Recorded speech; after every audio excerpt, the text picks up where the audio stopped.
राधा स्वामी। महिमा सतगुरु स्वरूप 70वां शब्द। काल ने जगत अजब परमाया,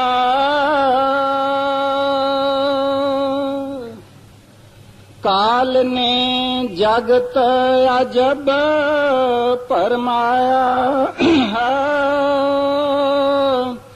मैं क्या क्या करूं बखान,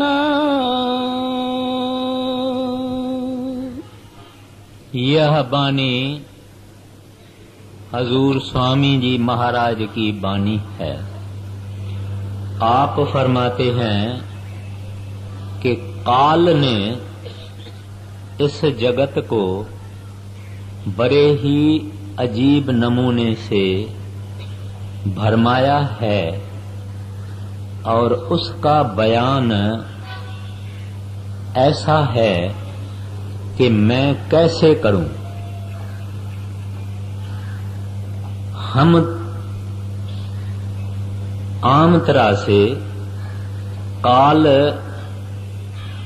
मौत को समझते हैं,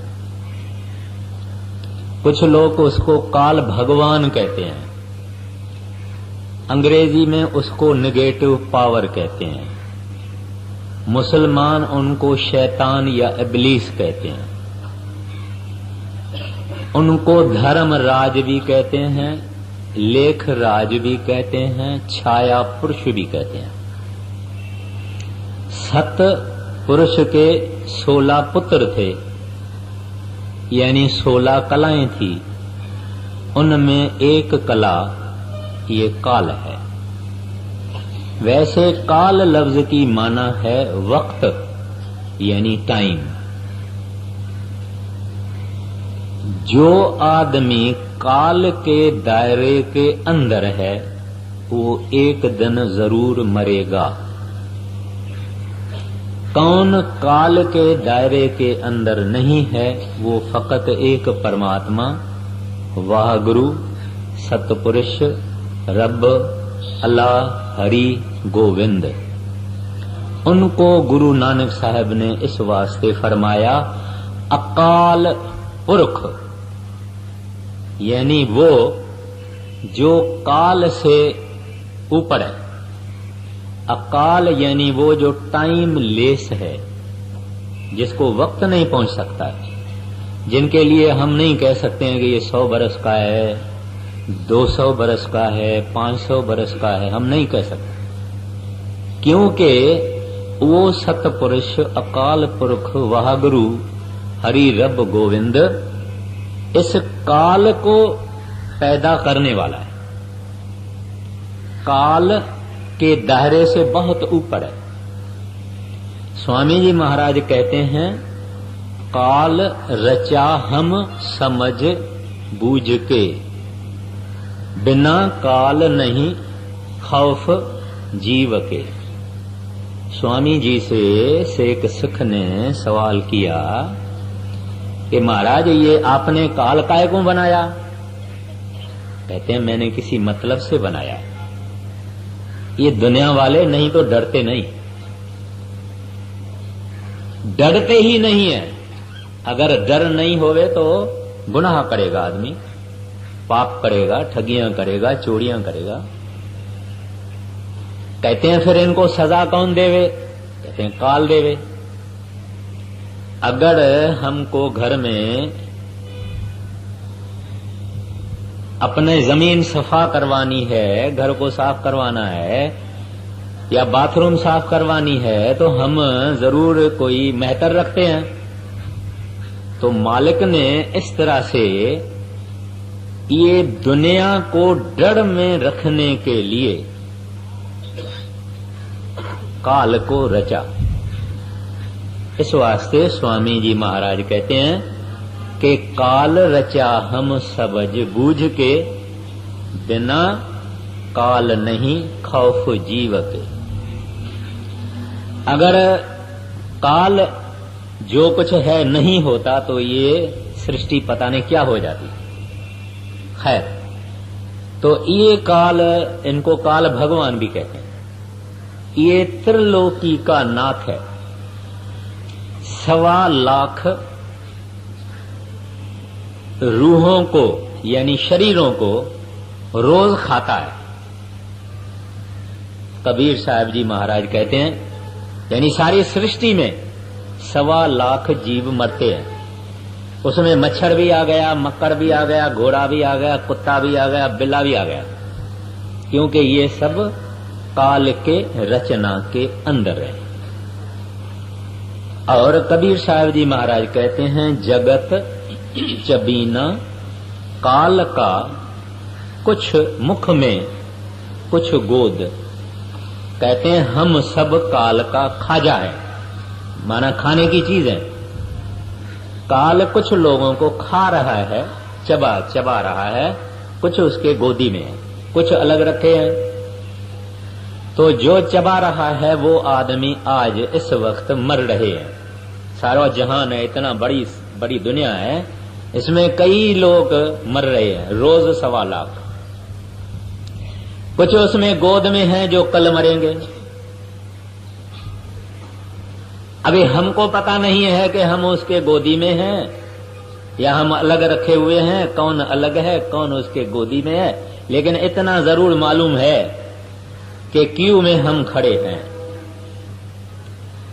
तो उस काल ने जब अपनी रचना बनाई, अनुराग सागर में कबीर साहब ने उसका जिक्र किया है और गुरु नानक साहब जी महाराज ने अपने ग्रंथ साहब में कहीं कहीं उनका इशारा किया है। तो जब उसने रचना बनाई तो उसने ऐसी रचना बनाई जिसमें से कोई निकल न पावे।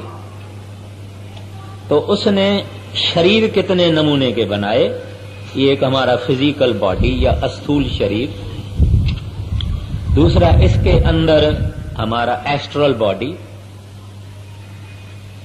और तीसरा मेंटल बॉडी यानी माइंड, और चौथा कारण शरीर या कॉजल बॉडी, ये बनाए। फिर रज्जो तमो सतो ये 3 गुण बनाए। फिर इसने 5 तत्व बनाए, मट्टी, पानी, हवा, अग्नि, आकाश। ये सब काल के बने हुए कि इन सब पिंजड़ों में से जब कोई निकले तब मुक्ति हासिल करे। ये सब पिंजड़े हैं और हर एक उसको पिंजड़ा है। अगर देवता है तो उसको भी पिंजड़ा है। शिव, विष्णु, ब्रह्मा, इसके 3 पुत्र हैं। दुर्गा देवी अष्टअंगी इसकी औरत है। गुरु नानक साहब जी महाराज ने जप साहब में ये फरमाया, एका माई जुगत वे आई, 3 चेले परवान। तो वो एका माई अष्टअंगी देवी दुर्गा माता और उसके कई नाम हैं। इनके 3 शिव विष्णु ब्रह्मा पुत्र हैं। जो काल के 3 लोक त्रिलोकी उन काल के दायरे के अंदर है। अलावा इसके इसको डर लगा कि लोग जब का पाप और कर्म करेंगे, अगर गुजरे हुए जन्म का पाप किसी को याद आएगा। अब एक आदमी है, वो अंधा है, मां के पेट से निकला अंधा। अगर इसको पता होवे कि मैंने अपने गुजरे हुए जन्म के अंदर फलाना पाप किया था, इसके कारण मैं अंधा हूं, तो वो पाप फिर करने से डरेगा और पाप नहीं करेगा। एक आदमी है जो मुफलसी में, गरीबी में, दरदरी हालत में पैदा हुआ, वो सोचेगा भाई इतने शाहूकार हैं, मैं ऐसा गरीब क्यों। अगर उसको पता लग जावे कि मैं गुजरे जन्म में ऐसे ऐसे कर्म किए हैं, इस वास्ते मैं गरीब हूं। कोई आदमी है जब से जाया है, जन्म लिया है, तब से बीमार है, सोचेगा कि मैं क्यों बीमार हूं। जब उसको पता लग जाए कि उसके गुजरे जन्म में उसने फलाने फलाने गुनाह किए हैं, इस वास्ते वो बीमार रहता है, तो वो पाप नहीं करेगा।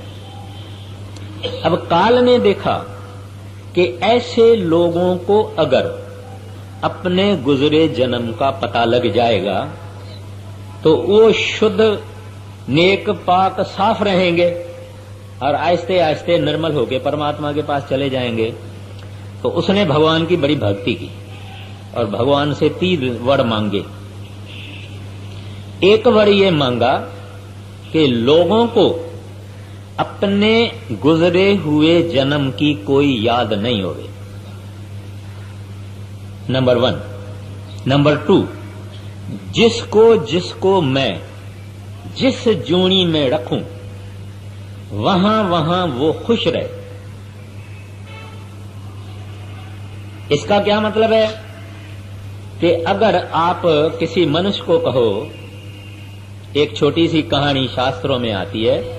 एक दफे नारद भगवान विष्णु के पास गया, उसको कहा महाराज आपने लोगों को बड़ा दुखी रखा है दुनिया में। कहते हैं मैंने तो दुखी नहीं रखा है। कहते हैं तो सुखी रखो। कहते हैं मैं उनको सबको ऊपर ले जाने को तैयार हूं सुख के देशों में। कहते हैं फिर बलि उनको ले आओ। तो नारद नीचे उतरा, एक सुअरी थी, वो सुअरी को कहा भाई तू बैठ, अब तुम्हारा टाइम आ गया है, मैं तुमको ले चलूंगा ऊपर स्वर्गों में। कहते हैं ठीक है, मगर कैसे क्या होगा? कहते हैं मैं तीर मारता हूं तुम्हारे को, तू मरेगी, फिर तुम्हारी रूह को ऊपर ले जाएंगे। कहती है मरना नहीं चाहती। पहले तो उसने पूछा वो स्वर्ग में विष्ठा होती है? विष्ठा माना टट्टी, पखाना। उन्होंने कहा भाई उधर, क्योंकि सुअर खाता ही पखाना है, टट्टी खाता है, विष्ठा खाता है। कहते हैं उधर है। इसने कहा उधर ये तो नहीं है, उधर तो अमृत है। इसने कहा तो मैं नहीं चलूंगा।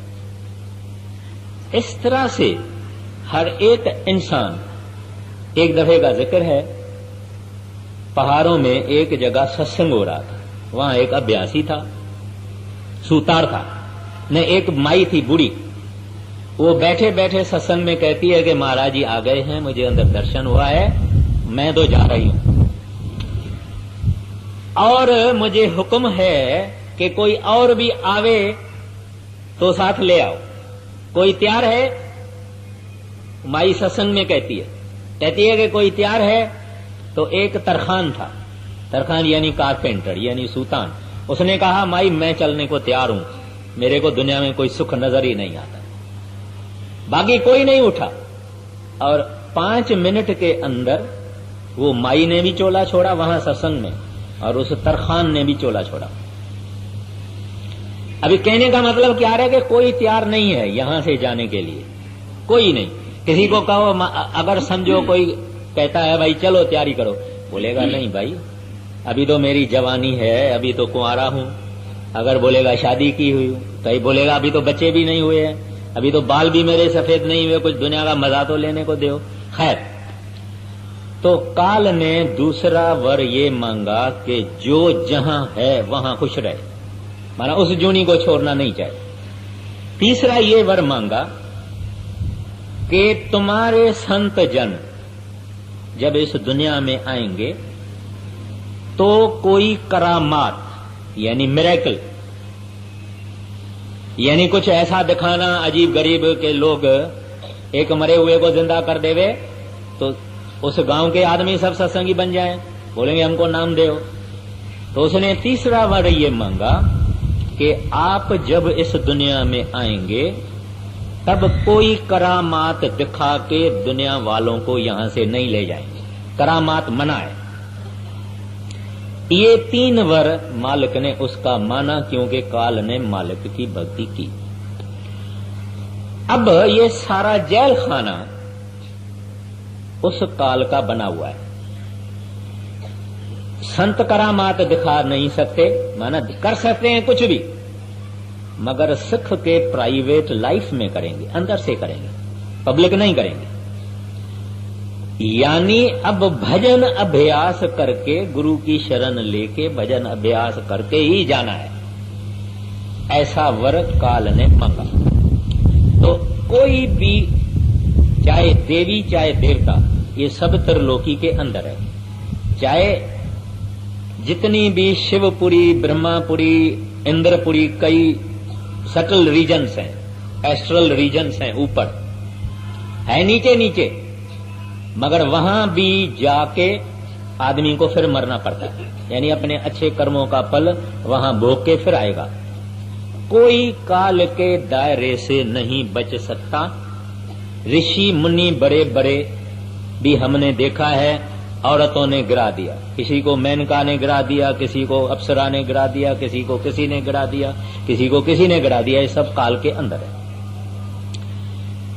तो उसने ऐसी चालाकी से ये सारी रचना रची है कि यहां से कोई निकल नहीं सकता। उसका बयान पहले स्वामी जी महाराज करते हैं। शब्द बहुत बड़ा है, इस वास्ते मुझे मुख्तसर होना पड़ेगा। पहले बताते हैं कि हम कितनी जबरदस्त जाल के अंदर हैं। अगर आप बड़ी एक अस्पताल बनाओ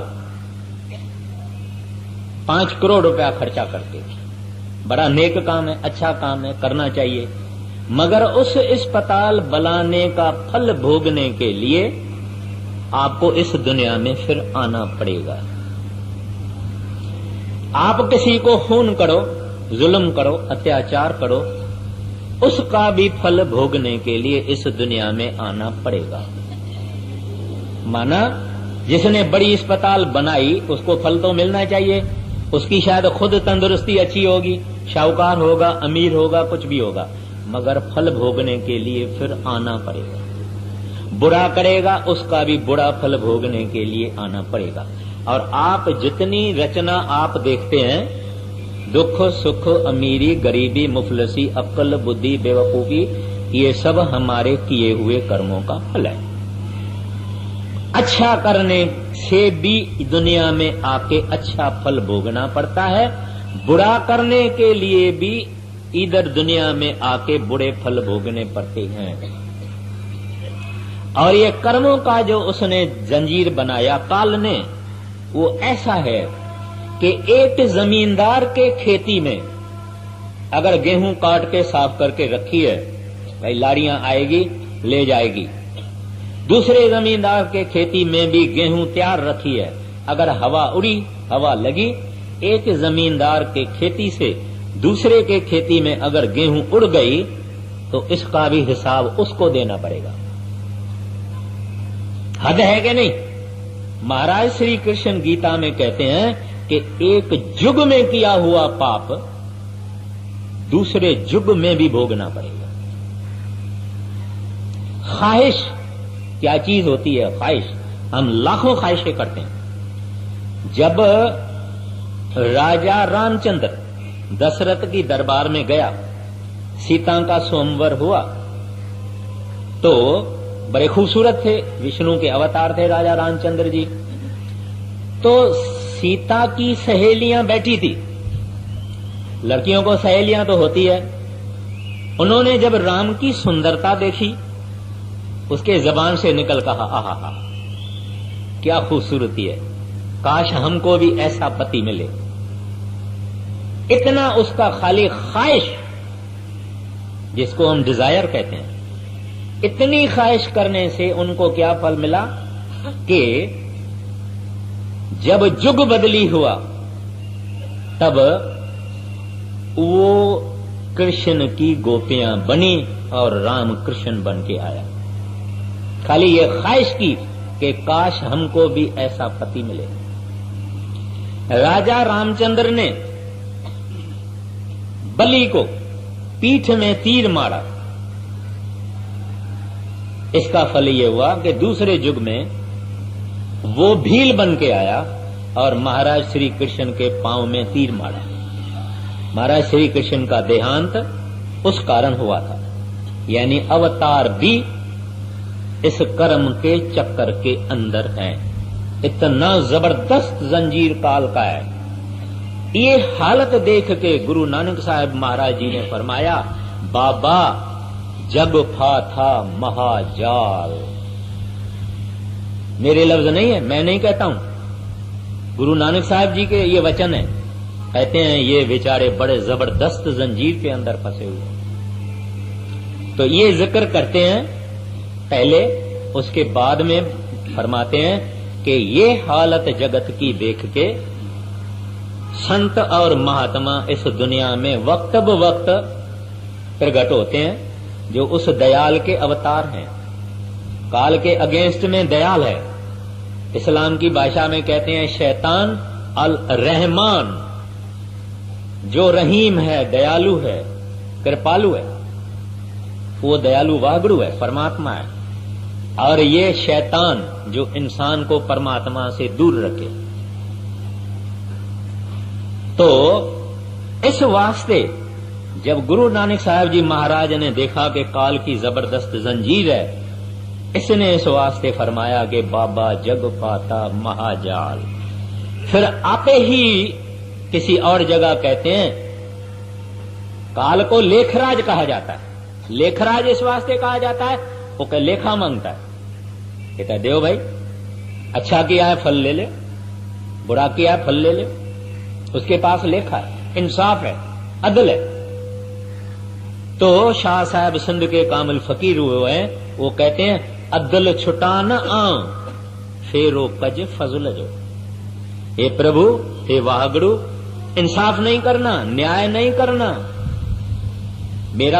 मैं गुनाहों से भरा हुआ हूं। जेते सागर नीर भरे हैं तेते अवगुण हमारे। प्रभु मेरे अवगुण देखोगे तो मेरा खत्म हूं मैं। अब्दुल छुटाना को फेरो कज फजल जो, दया करना, रहम करना, कृपा करना, बख्शना, क्योंकि काल का हिसाब जबरदस्त है। फिर गुरु नानक साहब जी महाराज दूसरे लफ्जों में कहते हैं लेखे कबहू न छूटिए, क्योंकि लेखराज है, लेखराज है, उसका काम है लेखा लेओ देओ। पाई का भी लेखा होता है।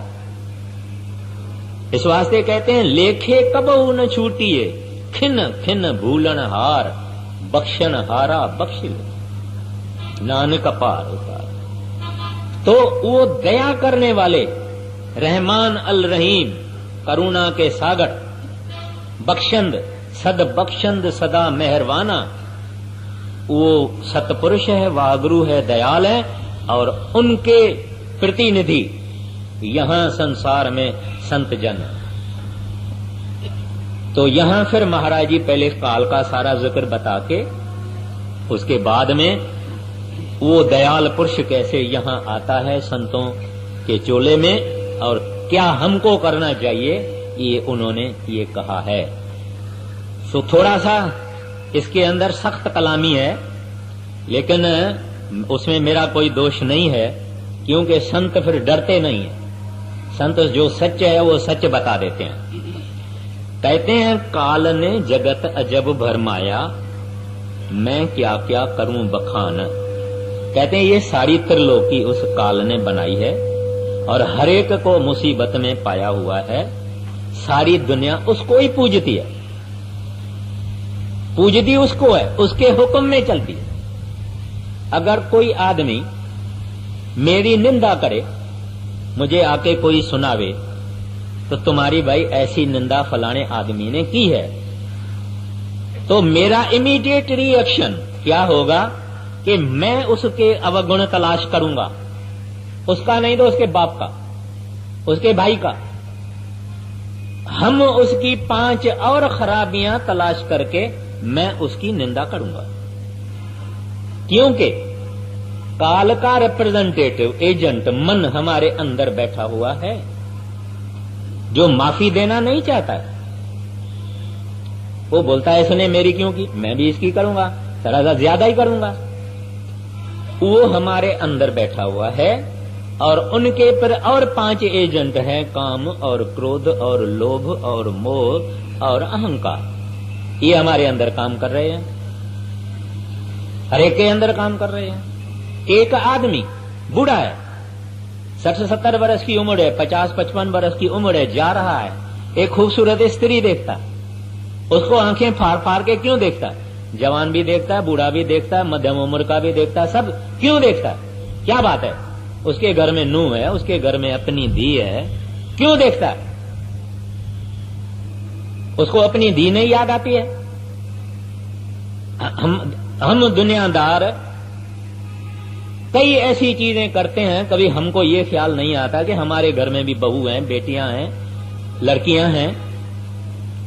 डर नहीं, हम कहते हैं भगवान है, मगर हमारे जो करतूत हैं और हमारे जो अमाल हैं, हमारे जो लक्षण हैं, हमारी जो एटीट्यूड है लाइफ में, उसे पता लगता है कि भगवान में हम मानते ही नहीं है। अगर भगवान को माने भगवान है तो इसकी माना वो हर जगह है और सब कुछ देखता है और सब कुछ सुनता है, फिर भी हम पाप और गुनाह और निंदा और गिला और चुगली जितनी बुरी बातें करते रहते हैं। हमारी जिंदगी बढ़ी हुई है। ये सब क्यों है? क्योंकि काल ने इस रचना को इस तरह से बनाया हुआ है। सब हमको याद है, मरना कभी याद नहीं है। सब याद है मगर मरना याद नहीं है, भूल जाते हैं हम। ये मर गया, वो मर गया, वो मर गया, वो मर गया, वो मर गया, ये मर गया। ये क्या समझता है? ये अमर रहेगा? ताजमहल का बनाने वाला कहां गया, साइंस वाले कहां गए, बड़े बड़े फिलासफर कहां गए, फैलसूफ कहां गए, सारी दुनिया वाले कहां गए? जरूर है कि एक दिन ऐसा आएगा कि हम भी कुछ नहीं होंगे, मगर ये डरता क्यों नहीं? क्योंकि काल बैठा हुआ है, उसने पर्दा लगाया हुआ है। सब सोच विचार, खा पी, ऐश कर, मजा कर, घूम फिर, ये कर वो कर। सत्संग वसंग में नहीं जाना, वहां खोटी खोटी बातें हैं। जवानी में मजा वजा सब बंद हो जाएगा, इसका मन ऐसे कहता है। आदमी से कैबरेट की बात करो, डांस की बात करो, नाच की बात करो, गाने की बात करो, सर्कस की बात करो, प्रोग्राम की बातों करो, घंटा सुनता रहेगा, सुनाएगा भी, सुनेगा भी। मगर इसको बोलो आओ भजन में बैठे, मुंह करवा कर देगा, मुंह करवा हो जाएगा उसका, क्योंकि काल बैठा हुआ है। काल कहता है सब करो, मगर ये काम नहीं करो। अच्छा, तो कहते हैं आगे बढ़िए। काल ने जगत अजब परमाया, मैं क्या क्या करूं बखान। जो साधन थे पिछले युग के, सो कल युग में किए प्रमाण। अब जैसे मैंने अर्ज किया, स्वामी जी महाराज कहते हैं काल रचा हम समझ बूझ के, बिना काल नहीं खौफ जीव के। ऐसे गुरु नानक साहब जी महाराज कहते हैं खंड पताल दीप सब लोवा, काल वस आप प्रभ किया। कहते हैं ये खंड और पताल और दीप माना कॉन्टिनेंट्स, लोहा यानी सृष्टि, कहते हैं काल के हवाले प्रभु ने खुद किया है। तो ये रचना है, ये तमाशा है। कभी कभी दुनिया वाले पूछते हैं भाई ये तमाशा भगवान ने क्यों बनाया? खाली बैठा था क्या? उसको फुर्सत थी क्या? क्यों बनाया उसने? तो संतों का ये जवाब है कि भाई इस दुनिया में कई बातें हैं जो हम इस बुद्धि से नहीं समझ सकते। जब बड़े होगे यानी स्पिरिचुअली भजन करोगे, अंदर जाओगे, अंदर जाके देखो कि रचना करने वाले ने क्यों बनाया, और अंदर जाके ये जब रचना वाले के साथ मिल जाएगा, एक हो जाएगा, तो सवाल पूछने का कोई प्लेस ही नहीं है। अब कहते हैं अभी काल ने क्या किया है? कल युग में वो चीजें दुनिया वाले करते हैं जो सतयुग, द्वापर और त्रेता में होती थी। सतयुग में आदमी की उम्र 1,00,000 वर्ष थी, द्वापर में आदमी की उम्र 10,000 वर्ष, फिर 1,000 वर्ष, और कल युग में आदमी की उम्र 100 वर्ष। 100 पे तो कोई कोई पहुंचता है, नहीं तो 40, 50, 35, 60, 70, 80 तक ज्यादा से ज्यादा चले जाते हैं। ये जो आप सुनेंगे विश्वामित्र ने 80,000 बरस तप किया। 80,000 बरस कैसे किया? जब उम्र ही 1,00,000 वर्ष थी, तभी वो 80,000 बरस कर सकता है। अभी उम्र छोटी, और इतनी उम्र छोटी, उसमें से इसका 20 बरस पहले का तो यूं ही जाता है। पढ़ेगा, खाएगा, पिएगा, यारी दोस्ती इधर उधर, फिर शादी वादी करेगा, कुछ काम वाम करना शुरू कर देगा। उसमें भी आधे तो हो गई रातें, आधे रातें हो गई, रात को सोना, बाकी आधा बच गया। इस आधे में ये बेचारा क्या करे? खावे पीवे, शादी करे, बच्चों को जन्म देवे, कमाई करे, धंधा करे, इल्म पढ़े, साइंस पढ़े, क्या करे? कहता है इंसान, थोड़ी सी तुम्हारी जिंदगी, तुम पुरानी युगों की बातें क्या कर रहा है? पुराने युगों की साधनाएं तुम क्या कर रहा है? प्राणायाम और ये और वो और पूजा और पष्टा, ये कहते हैं उस जमाने की बातें। बताएंगे कि क्या करो। तो कहते हैं जो साधन थे पिछले युग के, सो कल युग में किए प्रदान। लोग पुरानी बातों को सुनी सुनाई करके और उनके पीछे पड़े हुए हैं। आगे, जो साधन थे पिछले युग के, सो कल युग में किए प्रमाण। मूर्ख प्राणी मन सैलानी, सोयट के जल और पखान। आगे, बुद्धिमान अभिमानी जो नर, विद्या नारी के हुए गुलाम। बाकी जीव बीच के जितने, ना मूर्ख ना अति बुद्धिमान। स्वामी जी महाराज दुनिया वालों को 3 हिस्सों में बांटते हैं। कौन से? मूर्ख और बुद्धिमान और जो बीच वाले हैं, यानी दरमियाने। अभी कहते हैं कि जो मूर्ख लोग हैं उसने क्या किया? पैसे हो गए, उठाए पैसे, बाल बच्चों को लिया, एक तीर्थ को गया, उधर स्नान विस्नान किया, फिर और आगे चले, फिर उधर गया, फिर दान किया, फिर पुण्य किया, 10-15 तीर्थ घूम फिर के और आ गया। और आके कहता है कि भाई मैं तो अपने पाप उधर दे के आया हूँ, तीर्थों में स्नान करके आया हूँ, और कुछ प्रेजेंट ये वो सब लेके आके रिश्तेदारों को देता है। इसी तरह से इस्लाम वाले हज करने को जाते हैं और वहां से भी कुछ चीजें सामाने वामाने लाते हैं, उसको हाजी कहते हैं। उसने भी आके कुछ दुनियादारी की, लेना देना किया। कहते हैं एक तो इस किस्म के आदमी है, दूसरे बुद्धिमान आदमी है जो पढ़े हैं, बड़े बड़े किताब, बड़ी बड़ी पुस्तकें, बड़े बड़े धर्मी किताब वगैरह ये पढ़ते हैं और उस पढ़ने का उनको बहुत अभिमान होता है। और वो आदमी ज्यादातर दुनिया की के अयाश भी होते हैं। वो तो बाकियों को वो धिकारते हैं, अंदर में अपने को बहुत ऊंचा समझते हैं। कहते हैं अनाड़ी है, अरे अनपढ़ है, बेवकूफ है, ऐसे दूसरों को समझते हैं, अपने को बड़ा ऊंच समझते हैं। और कहते हैं वो ज्यादातर स्त्रियों के हाथ में होते हैं। स्त्री उनको बहुत खींचती है, खूबसूरती उनको बहुत खींचती है। विद्या नार के हुए गुलाम, एक गुलाम अपनी विद्या के और दूसरे गुलाम नार के, वो उनकी वीकनेस होती है। फिर कहते हैं तीसरे जो हैं वो दूसरे जो हैं वो किताबों पर ही बोलते हैं वो ऐसा कहता है, वो फलाना फिलासफर ऐसा कहता है, वो जर्मन फिलासफर ऐसा कहता है, शेक्सपियर ऐसा करता है, इमर्सन ऐसा कहता है, ऐसी बड़े बड़े बातें वो लोग कहते हैं। मगर तत्व में तो वो नहीं जाते हैं, तत्व पे जा नहीं सकते हैं, क्योंकि ये पढ़ना और पढ़ाना बुद्धि की विषय है और बुद्धि एक लिमिटेड चीज है। लिमिटेड माना इस आदमी को पता नहीं कभी मरेगा, कभी बीमार होगा, कब इसको तकलीफ आएगी, कल क्या होने वाला है, परसों क्या होने वाला है, 5 बरस के बाद क्या होने वाला है, इसको नहीं मालूम। ये जो पढ़ेगा उसके हिसाब से चलेगा। फिर तीसरे लोग हैं, कहते हैं जो मूर्ख हैं, वो क्या करते हैं, जिधर दुनिया की हवा चली उधर चलना शुरू कर देंगे। लोग किसी किस्म का कपड़ा पहनने शुरू कर देंगे तो ये भी सोचेंगे नहीं कि ये क्यों है, वो भी ऐसा ही पहनना शुरू करेंगे।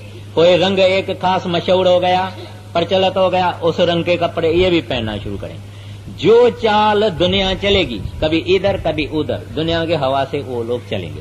तो महाराज जी ने ये कहा, मूर्ख प्राणी मन सैलानी सो अटके, जल और पाखान यानी पत्थर, बुद्धिमान अभिमानी जो नर, विद्या नार के हुए गुलाम, बाकी जीव बीच के जितने, न मूर्ख न अति बुद्धिमान। कहते हैं वो जहां दुनिया चाहे, जहां हवा चली और वहां चल पड़ते। आगे, जप तप व्रत संयम बहु धोखे, पंच अगन में जले निदान। अब इस तरह से कहते हैं कि बाकी दुनिया जो है किस चीज में पड़ी है। अगर कहीं उनको फुर्सत मिल गई, कहीं ख्याल उसका ठीक आ गया, तो क्या करेगा, जप करना शुरू करेगा, तप करना शुरू करेगा, संयम करेगा, 5 अग्नियों में जलेगा। यानी बड़े महाराज जी का जिक्र है, एक दफे बड़े महाराज जी किसी शहर में गए तो वहां एक साधु था। वो साधु बिल्कुल नंगा, 4 कोने पे उन्होंने छेड़े रखे हुए हैं, यानी काऊ डंग, जो गाय का जो ये होता है, उसको सूखे को जलाया है। 4 जगह अग्नि जल रही है, बीच में खुद खड़ा है और ऊपर सूरज की अग्नि जल रही है। और वो क्या कहते हैं कि भाई हम 5 अग्नियों से पार निकल जाते हैं। तो महाराज जी ने कहा, भाई 5 अग्नि, इसके अंदर में काम क्रोध लोभ मोह अहंकार, पार तो उनसे होना है, मगर ये बाहर ये 5 अग्नियां जला के बेचारा क्या करता है। तो ऐसे कई जीव हैं, कई काम, कई तरह तरह के धर्म के रिद्धियों में, सिद्धियों में, जादू मंत्र तंत्र, इन चीजों में पड़े हुए हैं, जिंदगी खराब कर देते हैं। एक दफे का जिक्र है कि एक जैनी था। अभी जुदा जुदा मजहबों के जुदा जुदा सेक्ट हैं, उनके अपनी अपनी रस्में और अपने अपने रवाज हैं। कहते हैं कि जैनी था, उस जैनी का ये सिस्टम था कि सुबह को पाठ पढ़ता था और एक दीवा जला के रखा था, दीवा तेल से भरता था। जब दीवे का तेल खत्म होता था तब अपना धर्मी पुस्तक पूरा हो जाता था इनका, और फिर वो खाना खाता था। कुदरत ऐसी हुई कि उसके घर में नूह आ गई, एक नई नूह आ गई। उसने पहले दिन आके देखा कि मेरे ससुरा जी पढ़ रहे हैं। वो जब तेल आधा हो जावे तो वो और तेल डाल देवे, फिर वो तेल जब खत्म होने में लगे फिर वो डाल देवे। अब उसका वचन ये किया हुआ है, उसने अपने अंदर में ये संकल्प किया हुआ था, जब तेल खत्म होएगा तब खाऊंगा पीऊंगा, वरना नहीं खाऊंगा पीऊंगा। इस तरह से बेचारा प्यासा भूखा मर गया, क्योंकि वो तेल डालती गई और ये उठे भी नहीं, ये बोले भी नहीं, कुछ नहीं। उसने सोचा भंग हो जाएगा मेरा जो प्रण है। तो इस तरह से लोग खोटी खोटी बातों में, फिजूल बातों में अपना जीवन खराब कर रहे हैं। फिर फरमाते हैं, देखो देखो चरित्र काल करता के, कोई सिर कोई पैर रुंधान, भटक भटक भटकाया सब जग, कोई न लगाया ठौर ठिकान। अब ये जो रामायण है, इसकी असल बात यह है कि वाल्मीकि ने जब नाम पाया था और कमाई की थी तो वाल्मीकि ऊपर चले गए और बहुत ऊंची मंजिल को पहुंचे। तो वाल्मीकि ने रामायण लिखा। जब ये रामायण लिखा तभी रामचंद्र नहीं था। उसने एक एपिक के तरह से बताया था कि आत्मा क्या है, सुरत क्या है, परमात्मा क्या है, अंदर के देश क्या हैं, रुकावटें क्या है। ये इसने इस ढंग से उस रामायण में लिखा था। ये धनुष है, ये हमारा, ये इधर जो ये है ये धनुष है। इधर से जब निकला तब उसको सीता मिली, और 10 रथ यानी 10 इंद्रियों वाला ये इंसान है। ऐसे बहुत कुछ है। तो ये बनाया वाल्मीकि ने कि लोग को पता लगे कि इंसान के अंदर है क्या और ये मुक्ति कैसे हासिल करेगा। लेकिन काल ने देखा कि इसने तो सारा मेरा राज खोल दिया। इस वास्ते उसने क्या किया, अब जब रामचंद्र जी पैदा हुए उससे 10,000 बरस पहले वाल्मीक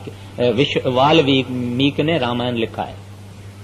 फिर काल ने जब देखा कि ये पाज खुल जाएगा, तब उसने वो जो कुछ उसने सिंबॉलिकली राम और सीता और धनुष और 14 बरस वनवास वगैरह वगैरह लिखा था, ऐसा उसने बिल्कुल इनएक्ट कर दिया।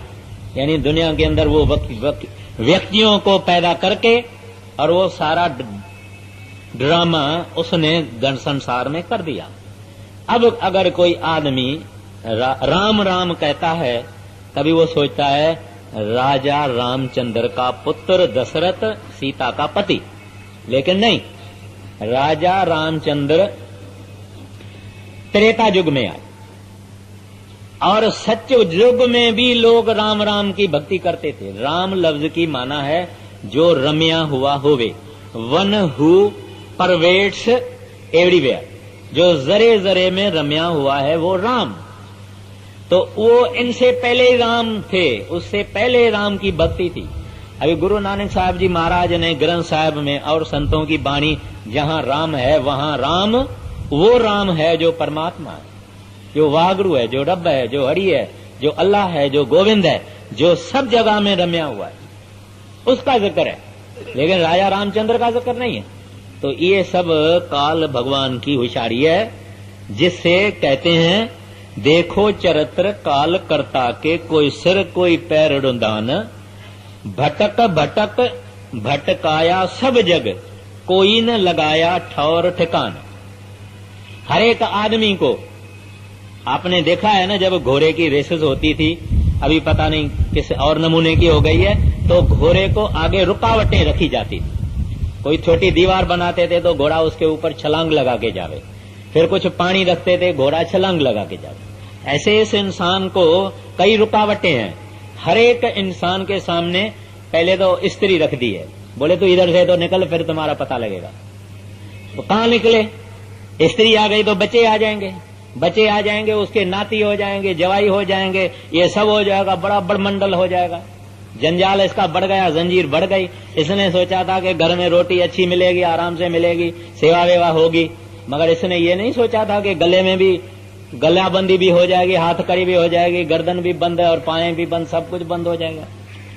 ये एक जनरल बात है, हम सब जानते हैं। और हर एक स्त्री को पुरुष सामने दे दिया, कहते तू इधर से तो निकल। कैसे निकले? फिर आगे कई चीजें हैं। तो कहता है कि उस काल ने बड़ी चतुराई से इस संसार को ऐसा बनाया है, कोई वीर कोई सूरमा इससे निकल सकता है, एरे गहरे का काम नहीं है। आगे ऐसी हालत देख जगत की, संत सतगुरु प्रगटे आन। आगे गुरु सेवा और नाम महात्मा, सत्संग सतगुर किया बखान।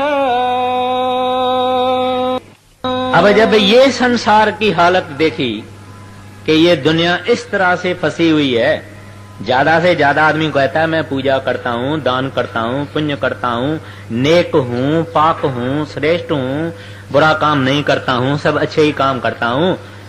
उसका फल ये होता है कि अच्छा आता है, खूबसूरत बन के आएगा, तंदुरुस्त बन के आएगा, अमीर बन के आएगा।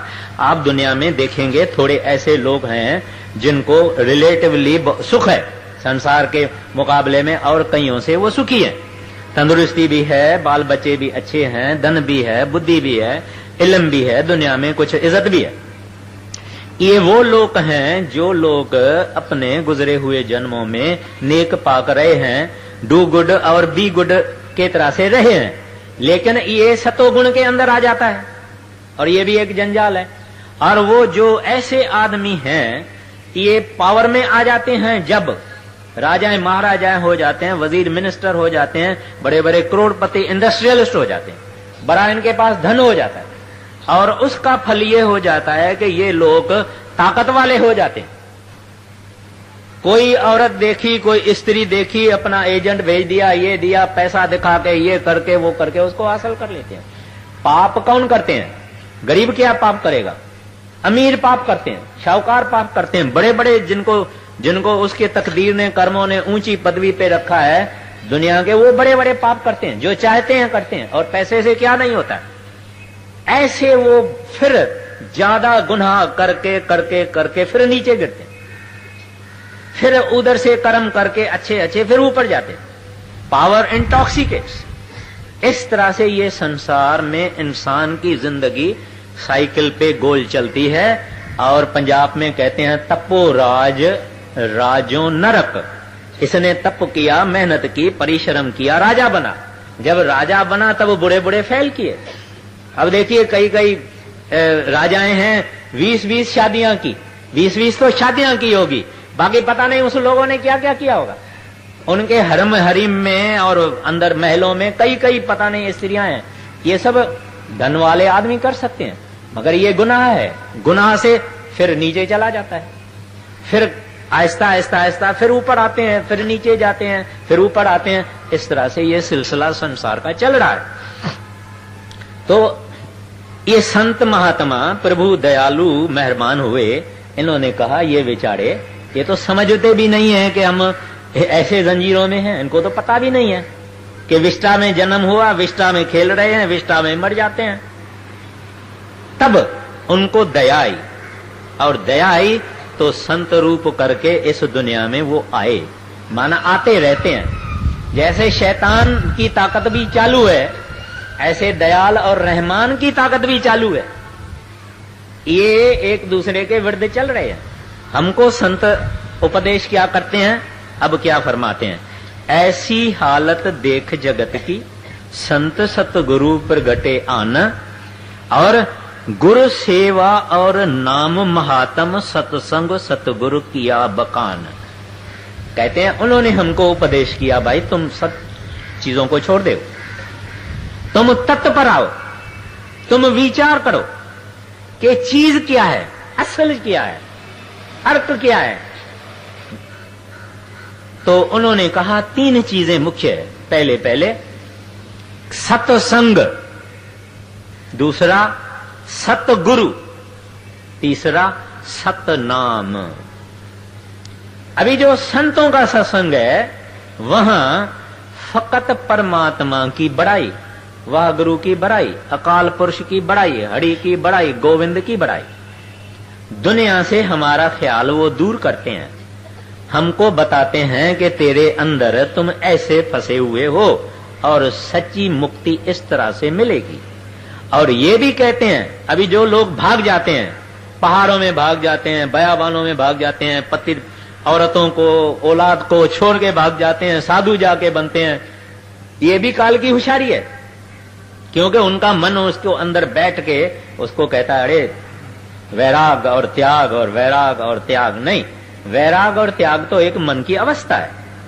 घर छोड़ने से आदमी वैरागी नहीं होता है। घर छोड़ने के बाद भी औरत को याद कर सकता है, बच्चों को याद कर सकता है, कई सुख ग्रस्त आश्रम का याद कर सकता है। अगर घर वालों को छोड़ दिया तो किसी और के सामने हाथ लगाता है, बीबी खाना दे। घर घर में जाना पड़ता है, दर दर में जाना पड़ता है, कुटिया भी बनानी पड़ती है, झोंपड़ी भी बनानी पड़ती है, कुछ लंगोटी भी, और कुछ नहीं पहनेगा लंगोटी भी पहननी पड़ती है। अब धंधा दौड़ी अगर नहीं करेगा तो भीख मांगनी पड़ेगी।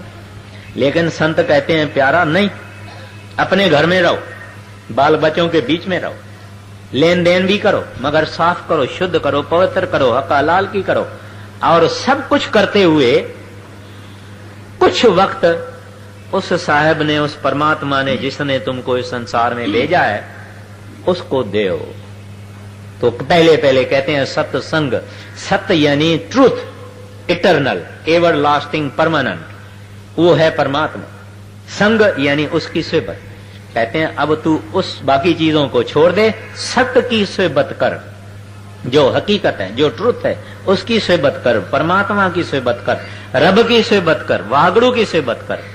सत्संग में आके हमको पता लगा है कि हम कितने जंजीरों के अंदर फंसे हुए हैं। सत्संग में आके हमको पता लगता है कि हमारे अंदर कितने अवगुण हैं। सत्संग में पता लगा है कि हम कितने गुनहगार हैं। हमको शर्म आती है, हम सिर नहीं उठा सकते हैं, क्योंकि अपने अवगुण का हमको पता लगता है। आम आदमी अपने अवगुण को नहीं देखता है, दूसरों के अवगुण को देखता है, दूरबीन से इलाज करके देखता है। यहां इनको कहा जाता है कि तू अपने देख दूरबीन से, अपने गुनाह और पाप, तुम्हारे विचार, तुम्हारे वचन, तुम्हारी करनी, तुम्हारी जो चाल है, चलन है, उसको देख। सत्संग में पता लगता है। सत्संग में पता लगता है कि प्यारा तेरी मौत आ रही है, मौत आ रही है, यानी इसमें कोई शक नहीं है। जिस दिन से ये पैदा हुआ उस दिन से ये मौत के तरफ जा रहा है। अगर उसकी उम्र 80 बरस है तो 20 का हुआ, बाकी 60, 80 बरस भी कोई कोई, तो कुछ बात का पता नहीं। ये सत्संग में पता लगता है। सत्संग में पता लगता है कि हमारे हितकारी, उपकारी, भले करने वाले, बगैर किसी मुआवजा लेने वाले, उजूरा लेने वाले, कॉम्पेंसेशन लेने वाले संत हैं, महात्मा हैं, जो हमारी सेवा करने को आए हैं, चाहते हमारे से कुछ नहीं है। कहते हैं इस वास्ते पहले संत हैं जहां इनको क्या मिलता है, नॉलेज, इंफॉर्मेशन। उसके बाद कहते हैं ये सतगुरु के पास जाता है, वो उस्ताद है, टीचर है, और कुछ नहीं। कहता है मुझे कुछ ज्यादा समझो ही नहीं। महाराज जी कहते हैं मुझे सतगुरु नहीं समझना, मुझे अपना बड़ा भाई समझना, एक बुजुर्ग समझना, दोस्त समझना। मैं जो कहता हूं वो तुम करो, मैं इसमें खुश हूं। मथा नहीं टेकने देते हैं, हाथ नहीं लगाने देते हैं पांव को, हार, फूल, नारियल, फल फूल कुछ नहीं लेते। कहते हैं प्यारा तू मुक्त हो जाओ, मैं खुश हूं। तू वागड़ू के पास हो जाओ, खुश हूं। तुम इस दुनिया के झंझट से निकलो, जेल खाने से निकलो, मैं खुश हूं। तब संतों के सामने हम जाते हैं, वो दाता नाम बख्शो, वो नाम की बख्शिश करते हैं। कहते हैं अब अपने घर में जाओ। अब फिर क्या, नाम मिल गया। सत्संग में पता लगा हमारी अवस्था का, फिर सतगुरु के चरणों में हम गए, फिर मांगा, फिर उन्होंने मुफ्त में दे दिया। अब कहते हैं घर बैठे हुए नानक पूरा सतगुर भेटिए, पूरी होवे जुगत, खावंदियां पीवंदियां हसंदियां पहनंदियां विचै होवे मुक्त। कहते हैं ऐ बंदा, ऐ इंसान, अगर तेरी जिंदगी में तेरे को कोई कामिल महात्मा मिल जावे, कामिल महात्मा बड़े रेयर, बहुत थोड़े, जैसे जंगल में शेर, वैसे तो 33 लाख साधु हमारे हिंदुस्तान में है, मगर उसमें कोई 5-7 संत होंगे। दुनिया में भी होते हैं, ऐसे नहीं है कि हिंदुओं में है या हिंदुस्तान में है। प्रभु है, उसकी रचना है, वागुरु की रचना यूनिवर्सल है। प्रभु के प्यारे पड़े हैं सारे संसार में, चाइना में, जापान में, अमेरिका में, इंग्लैंड में, सब जगह में, अरबी कंट्रीज में, सब जगह में परमात्मा को प्यार करने वाले हैं। वो रब कहते हैं, हम परमात्मा कहते हैं, वो गॉड कहते हैं, वो जेहोवा कहते हैं। सब जगह हैं, बहुत थोड़े, और जो हैं वो छुपे रहते हैं, और जिनको हुक्म होता है वो खुल के आ जाते हैं। वो भी कहते हैं मैं बंदा हूं, मैं इंसान हूं, मेरे से ये सीख ले, ये नाम है, तू बैठ के अपने घर में कमाई कर, बस दुनियादारी भी कर और परमार्थ भी कर। 1-2 घंटा उस प्रभु के याद में लगा दे तो तेरा, जैसे महाराज जी ने फरमाया, खावंदियां पीवंदियां विचै होवे मुक्त, तुम्हारी मुक्ति हो जाएगी। तो उन्होंने 3 चीजें, कौन सी, सत्संग, सतगुरु, सतनाम, ये मुख्य चीजें। आगे साधन 3 सार उन बरने, और साधन सब थोथे मान। अब एक चीज जिससे दुनिया गाफिल है, इग्नोरेंट है, पता नहीं है, नादान है, वो है कि ये परमात्मा को मिले कैसे, सुख की दुनिया में जावे कैसे, दुख से निकले कैसे, अंदर कैसे जावे। लोग पूछते हैं भाई तुम क्या राधा स्वामी अंदर अंदर बोलते हो, अंदर कैसे जाए, कान से जाएंगे, आंख से जाएंगे, मुंह से जाएंगे, कहां से अंदर जाएंगे? कोई दरवाजा रखा है? अब ये चीज संत बख्शते हैं, कहते हैं आओ प्यारा हम तुमको बतावे how to enter unto the kingdom of heaven. अंदर कैसे जाओ, अपने अंदर सब कुछ इंसान के अंदर वो बताते हैं। उसके 3 साधन कहते हैं, साधन 3 सार उन बरने जिक्र किया। कौन सा? पहला सिमरन। सिमरन से ये शरीर इंसान का खाली हो जाता है, ये जिंदा मर जाता है। जिंदा मरने का मतलब है अपनी मर्जी से मरना, यानी शरीर को खाली करना अपने कंट्रोल के नीचे। जब मर्जी पड़े निकल जाओ, जब मर्जी पड़े वापस आ जाओ, कोई डरवड़ कुछ नहीं। ये सिमरन का काम, आहिस्ता आहिस्ता आहिस्ता आहिस्ता आहिस्ता आहिस्ता सिमरन करते करते करते हाथ पांव टांगे कमर पीठ शरीर सारा खाली हो जाता है। उसके बाद में ध्यान, उस ध्यान से अंदर की आंख खुलती है, क्योंकि इसका अभी इसके बाद सारी एक्टिविटी अंदर होएगी, अंदर जाएगा, अंदर खंड ब्रह्मंड अंदर इस काया अंदर पृथ्वी हाट हट बटन बाजारा, इस काया अंदर नाम नवद पाइये गुरु विचारा। सब कुछ इस काया के अंदर है। खैर, तो ये अंदर जाएगा, फिर इसकी आंख बनेगी जब गुरु का ध्यान करेगा। ध्यान से फिर चौथा शब्द, उस शब्द से जब इसकी रूह ऊपर चली गई, उस शब्द में वो पकड़ लेगा, जुड़ जाएगा। वो सच्चा नाम जिसको डिवाइन मेलोडी कहते हैं, कलमा कहते हैं, अनहद बाणी कहते हैं, अनहद शब्द कहते हैं, मूल कलाम कहते हैं, वो उसको ले जाएगा। वो नाम मार्ग में ये जब चला गया तो वाह गुरु परमात्मा जो खुद नाम है उसके अंदर लवलीन हो जाए। कहते हैं ये 3 साधन संतों के हैं। जो कोई पहुंचा इससे पहुंचा, मुसलमान पहुंचे इससे पहुंचे, इजिप्ट वाले पहुंचे इससे पहुंचे, विलायत वाले पहुंचे इससे पहुंचे, इसके बाद भी अगर पहुंचेगा इस साधन से पहुंचेगा। ये साधन किसी इंसान का बनाया हुआ नहीं है, ये रब की खुद की डिजाइन है। मां के बच्चे पेट में बच्चा कैसे होता है, ये जो प्रोसेस है, जैसी अरब भी ऐसे जमता है, हिंदू भी ऐसे जमता है, सिख भी ऐसे जमता है, यहूदी भी ऐसे जमता है, जितने जीव हैं ऐसे ही जमते हैं। ये एक सिस्टम परमात्मा ने बनाई है। तो परमात्मा के पास पहुंचने भी सिस्टम उसने ही बनाई है, वो भी हमारे अंदर है। जैसे आत्मा शरीर के अंदर आई जब मां के पेट में बच्चा था, ऐसे ही अपनी मर्जी से सतगुरु के बताए हुए तरीके से उसको आहिस्ते आहिस्ते अंदर वापस ले जा। जिस रास्ते से आया उस रास्ते से ले जा। ये पुराने में पुराना, सनातन में सनातन, कदीम में कदीम तरीका है। जब सच्चे संत आते हैं तब बताते हैं। जब संत चले गए फिर लोग फिर भ्रमों में आ जाते हैं, उनकी तस्वीरें रख देते हैं, फूल चढ़ा देते हैं, उनकी कोई स्टैचू बना के मंदिर बना लेते हैं। ये सब चीजें बाद में आती है जब सच्चे संत चले जाते हैं। फिर वो संत कहीं न कहीं किसी देश में फिर पैदा होते हैं, और इधर शैतान का सिलसिला चालू, इधर दयाल वागुरु परमात्मा का सिलसिला चालू। ये चलता आया है और चलता रहेगा आगे। वेद शास्त्र और सिमरत पुराना पढ़ना इनका बिरथा जाना। पंडित भेख पेट के मारे वे संतन पर करते तान। कहते हैं लोग वेदों में, शास्त्रों में और गूढ़ गूढ़ किताबों में जाके फंसते हैं और इनको पढ़ते हैं और इनको रटन करते हैं। कहते हैं ये सब जुबानी जमा खर्च है, ये कोई करनी नहीं है। पढ़ो, आप कितना पढ़ो, बड़े आलम और हो जाओ। अभी रावण कौन था? 4 वेदों का जानकार भी नहीं था, टीकाकार भी था। He was a great interpreter. और उसको सीता की खूबसूरती ने खत्म कर दिया। आग लग गई सारी रावण की से सीलान को। किस बात से?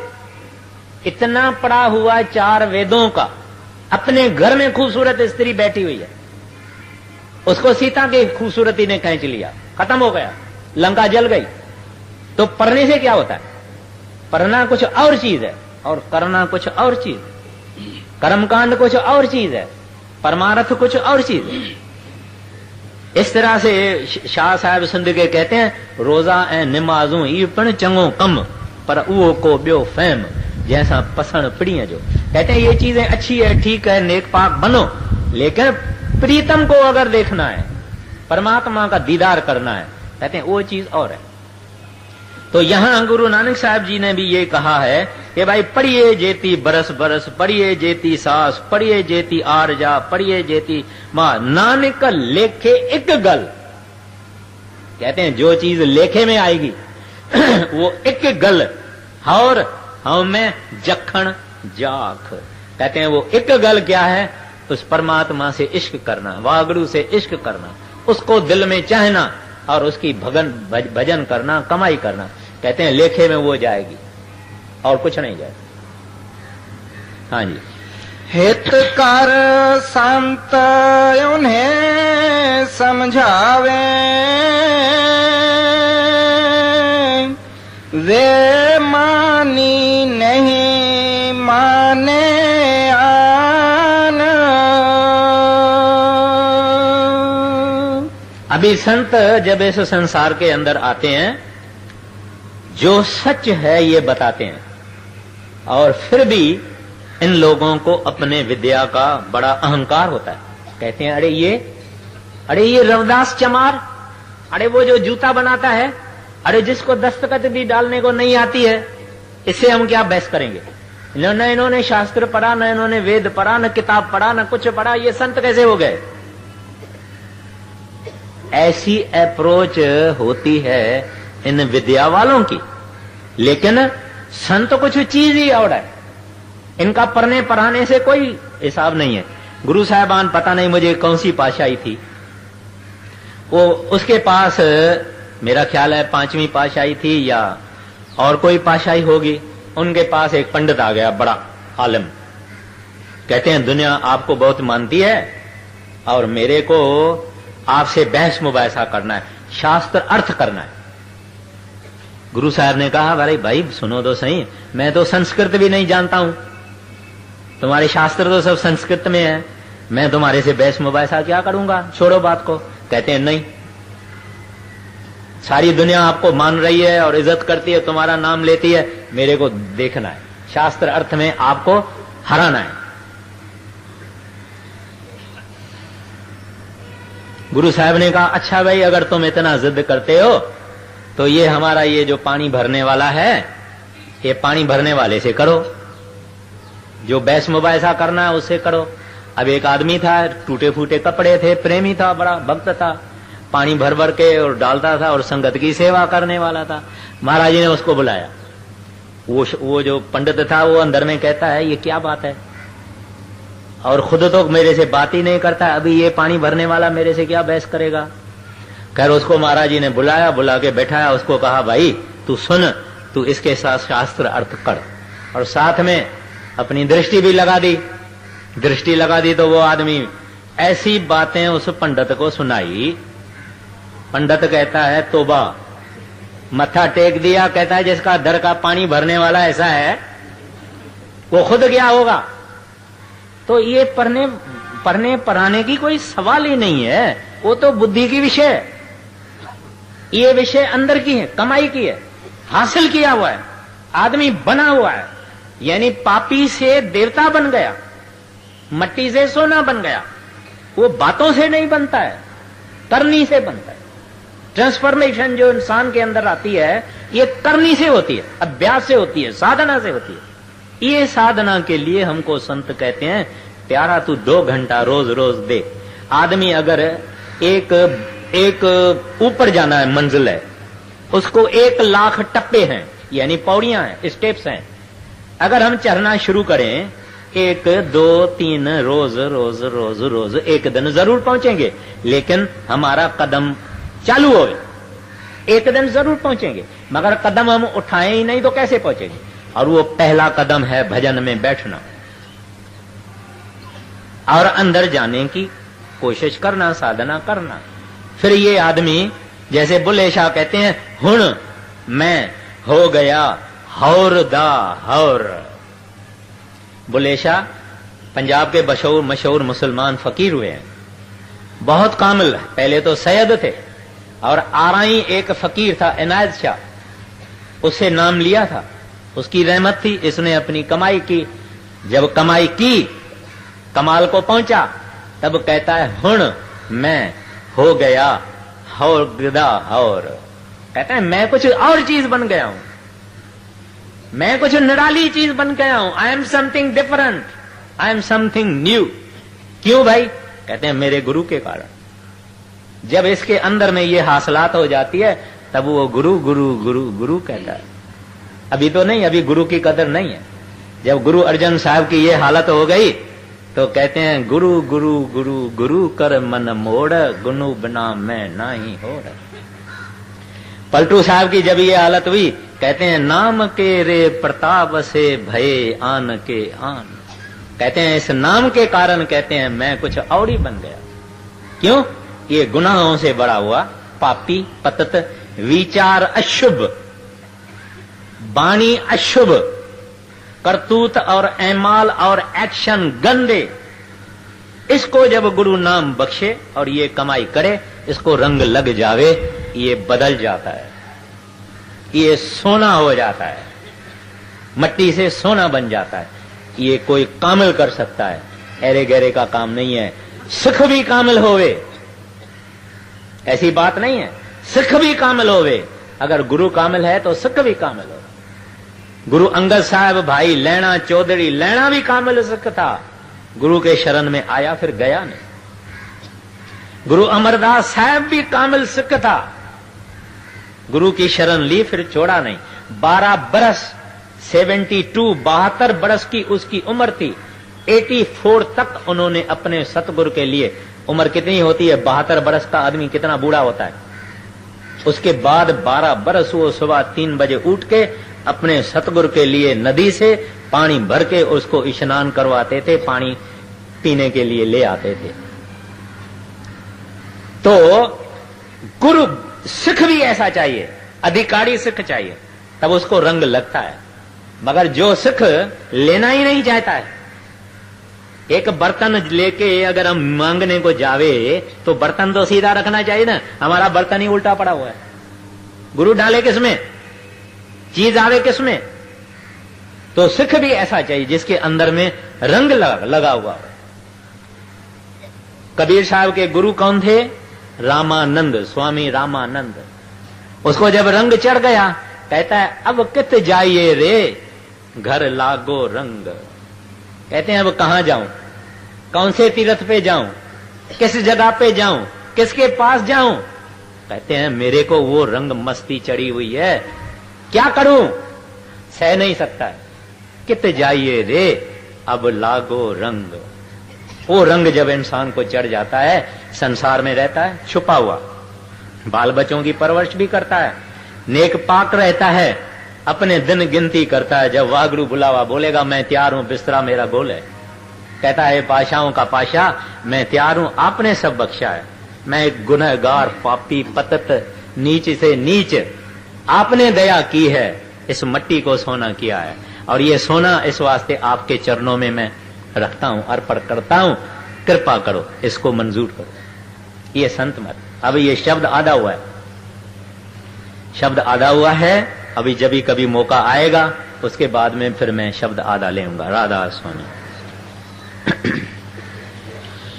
करूं बेनंती दो कर जोरी, अर्ज सुनो राधा स्वामी मोरी।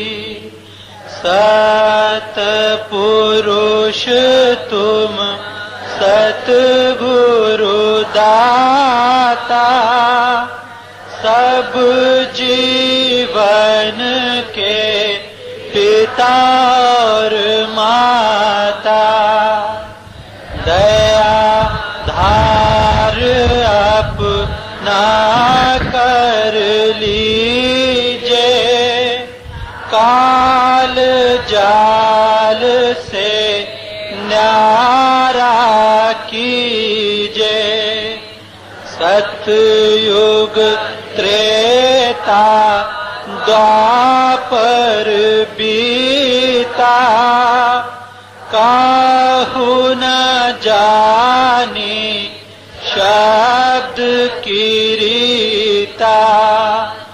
कलयुग में स्वामी दया विचारी, परगट करके शब्द पुकारी। जीव काज स्वामी जग में आए, भव सागर से पार लगाए। तीन छोड़ चौथा पद दीना, सत नाम सत गुरुगत चीना। जगमग ज्योत होत उजियारा, गगन सोत पर चंद्र निहारा। श्वेत सिंहासन छत्र विराजे, अनहद शब्द गैब धुन गाजे। क्षर अक्षर ने अक्षर पारा, विनती करे जा दास तुम्हारा। लोक आलोक पाऊं सुख धामा, चरण शरण दी जो विश्रामा।